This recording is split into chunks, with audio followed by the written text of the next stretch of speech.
नमस्कार दोस्तों। झारखंड की राजनीति में इस वक्त पारा 7वें आसमान पर है। आज यानी 6 अगस्त से झारखंड विधानसभा का मानसून सत्र शुरू हो चुका है।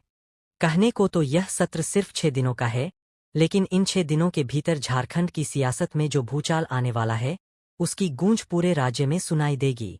एक तरफ हेमंत सोरेन सरकार अपनी उपलब्धियां गिनाने की तैयारी में है, तो दूसरी तरफ विपक्ष ने जेपीएससी और जेएसएससी परीक्षाओं में धांधली, पेपर लीक और नियोजन नीति को लेकर सरकार को पूरी तरह से घेरने का मास्टर प्लान तैयार कर लिया है। आज के इस वीडियो में हम बात करेंगे कि इस 5 कार्यदिवसों के सत्र में क्या कुछ होने वाला है, कब बजट पेश होगा और छात्रों के मुद्दों पर सदन के भीतर कैसे तलवारें खींचने वाली है। वीडियो को अंत तक जरूर देखिएगा क्योंकि यह झारखंड के हर युवा के भविष्य से जुड़ा मुद्दा है। दोस्तों, सबसे पहले बात करते हैं इस सत्र के टाइम टेबल यानी शेड्यूल की। विधानसभा अध्यक्ष रविंद्रनाथ महतो की अगुवाई में हुई सर्वदलीय बैठक के बाद जो कार्यक्रम तय हुआ है, वो कुछ इस प्रकार है। 6 अगस्त यानी आज, सत्र के पहले दिन नवनिर्वाचित सदस्यों का शपथ ग्रहण, यदि कोई हो, अध्यादेशों को पटल पर रखा जाना और शोक प्रकाश होगा। उन राजनेताओं और हस्तियों को श्रद्धांजलि दी जाएगी जो अब हमारे बीच नहीं रहे। 7 अगस्त, कल, यह दिन बहुत महत्वपूर्ण है। पहली पाली में प्रश्नकाल होगा और उसके बाद वित्तीय वर्ष 2026-27 का पहला अनुपूरक बजट सदन में पेश किया जाएगा। 8 और 9 अगस्त, शनिवार और रविवार होने के कारण सदन की छुट्टी रहेगी, यानी कोई कामकाज नहीं होगा।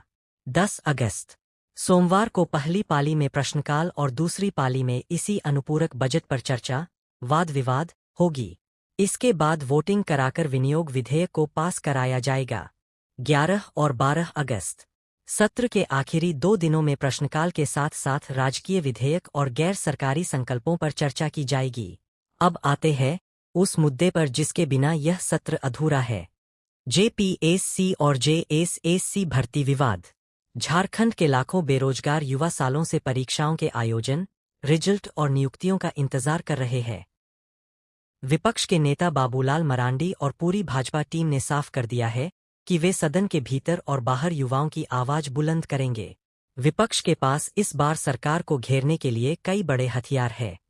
पहला, पेपर लीक और अनियमितताएं, जैसे सी और जेपीएससी परीक्षाओं में समय समय पर लगे धांधली के आरोप। दूसरा, नियोजन नीति, रोजगार देने के वादों पर सरकार की सुस्त रफ्तार। तीसरा, रांची में छात्रों का आक्रोश, सड़कों पर उतरे छात्रों पर हुआ एक्शन। विपक्ष का कहना है कि सरकार युवाओं के भविष्य के साथ खिलवाड़ कर रही है और वे सदन के भीतर मुख्यमंत्री से इस पर सीधा जवाब मांगेंगे। लेकिन ठहरिए, सत्ता पक्ष यानी झामुमो और कांग्रेस गठबंधन भी हाथ पर हाथ धरे नहीं बैठा है। मुख्यमंत्री हेमंत सोरेन और उनकी टीम ने भी विपक्ष के हर वार का जवाब देने की तगड़ी रणनीति बनाई है। सूत्रों की माने तो जब विपक्ष जेपीएससी जेएसएससी और पेपर लीक का मुद्दा उठाएगा, तो सत्ता पक्ष देशव्यापी नीट परीक्षा पेपर लीक मामले को उठाकर केंद्र सरकार और भाजपा पर पलटवार करेगा। सत्ता पक्ष का तर्क होगा कि पेपर लीक एक राष्ट्रीय समस्या बन चुकी है और वे राज्य की परीक्षाओं को पारदर्शी बनाने के लिए कड़े कानून ला रहे हैं। इसके अलावा सरकार राज्य में कानून व्यवस्था और सूखे की स्थिति पर भी अपनी बात मजबूती से रखेगी। अब थोड़ा बात करते हैं पैसे की, यानी अनुपूरक बजट की। 7 अगस्त को जो अनुपूरक बजट आ रहा है, वो इसलिए जरूरी है क्योंकि सरकार को चालू वित्तीय वर्ष में कुछ ऐसी योजनाओं और विकास कार्यों के लिए अतिरिक्त फंड की जरूरत है जो मुख्य बजट में शामिल नहीं थे। इस बजट के जरिए ग्रामीण विकास, सड़क निर्माण और युवाओं से जुड़ी कुछ नई घोषणाओं के लिए फंड आवंटित किया जा सकता है। देखना होगा कि वित्त मंत्री इस बजट में किस सेक्टर को कितनी प्राथमिकता देते हैं। तो दोस्तों, सिर्फ 5 कार्यदिवसों का यह मानसून सत्र हंगामेदार होने की पूरी गारंटी दे रहा है। एक तरफ युवाओं की उम्मीदें हैं, दूसरी तरफ चुनावी साल के मुहाने पर खड़ी राजनीति।